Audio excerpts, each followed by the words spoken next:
जादुई लाल तोता। हंसद्वीप नाम का एक अरण्य था। उस जंगल में कई प्रकार के जानवर पक्षियां मिलजुल कर रहा करते थे।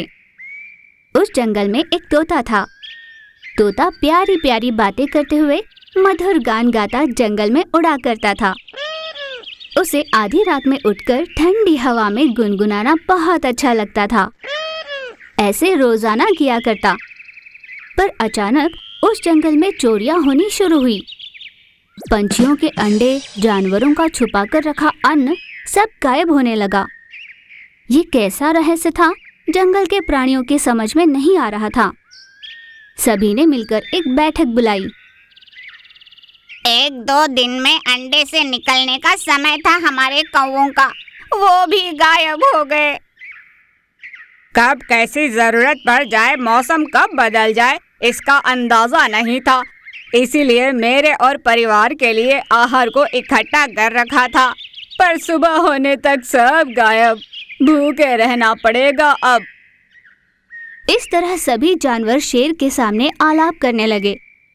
शेर उनकी व्यथा को अच्छे से समझ रहा था।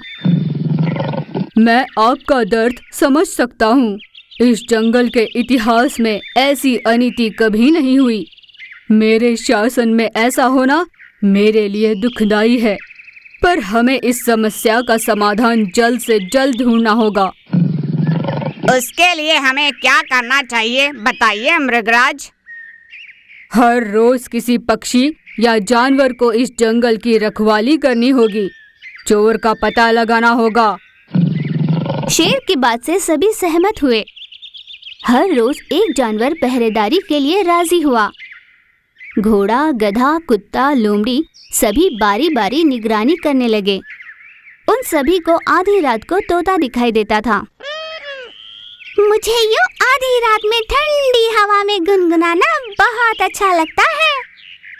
इस तरह अपने ओर से सफाई दिया करता, पर किसी को भी उसकी बातों पर विश्वास नहीं हुआ। सभी जानवरों को संदेह होने के कारण वे सब तोता को साथ लिए शेर राजा के पास गए। उन सब की पहरेदारी के समय सभी ने हर बार तोता को वहां पाया और उसी पर सभी को संदेह है ऐसा शेर को बता दिया। शेर ने भी उनकी बात मान ली। तोते के लाख कहने पर भी उसकी किसी ने नहीं सुनी। तुम ये कहो कि आधी रात तुम सैर करने निकलते हो और हम मान ले? ऐसे धमका कर पूछा। तोता कुछ न कह पाया। बाकी पक्षियों ने गुस्से से उसे डंक मारा। तुम्हें अब जंगल में रहने का कोई अधिकार नहीं। हम तुम्हारा बहिष्कार करते हैं। शेर ने अपना निर्णय सुनाया। तोता जख्मों के साथ दुखी होकर जंगल से बाहर चला गया। जंगल से दूर निकलकर किसी एक जगह उदास होकर बैठा रहा। हे माँ वन देवी, जो गलती मैंने नहीं की उससे मुझ पर थोपा गया। इस दर्द को मैं नहीं सह पा रहा हूँ, मुझे खुद में संभालो माँ। ऐसे टूटे हृदय से दुखी होकर कहा। उसकी दशा देखकर वन देवी का हृदय पसीज गया। वो उसे दर्शन देने आई।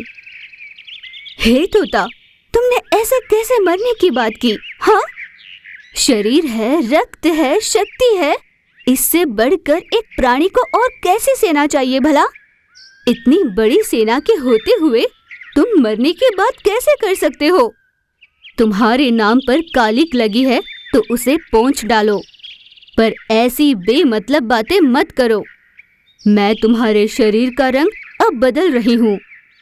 जैसा रूप तुम्हारा है उससे भी बलाढ्य शरीर दे रही हूँ। शस्त्र मैं दे रही हूँ, पर युद्ध तुम्हें लड़ना होगा। ऐसा कहकर वन देवी गायब हो गई। उसकी बातों से तोते का मनोबल 4 गुना बढ़ गया।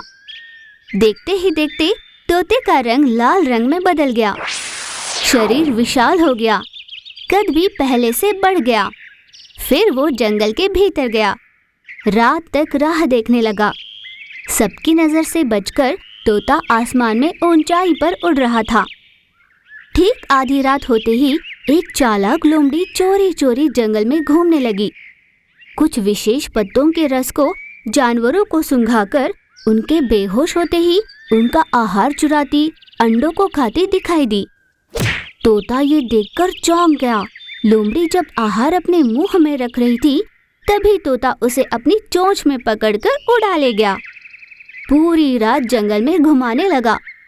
जितने दर्द का अनुभव तोते ने तब किया था, उतने ही दर्द में अब लोमड़ी थी। अगली सुबह पूरी सभा के सामने तोते ने उस लोमड़ी को छोड़ा और सारी बात बताई। लोमड़ी ने भी अपनी गलती स्वीकार कर ली। ये जानकर जानवर आग बबूला हो गए। शेर लोमड़ी की जान लेने के लिए आगे आया ही था। मृगराज, रुक जाइए। मैंने ये सब मेरे नाम पर लगे दाग को मिटाने के लिए किया है। बस, मेरा और कोई उद्देश्य नहीं इसके पीछे।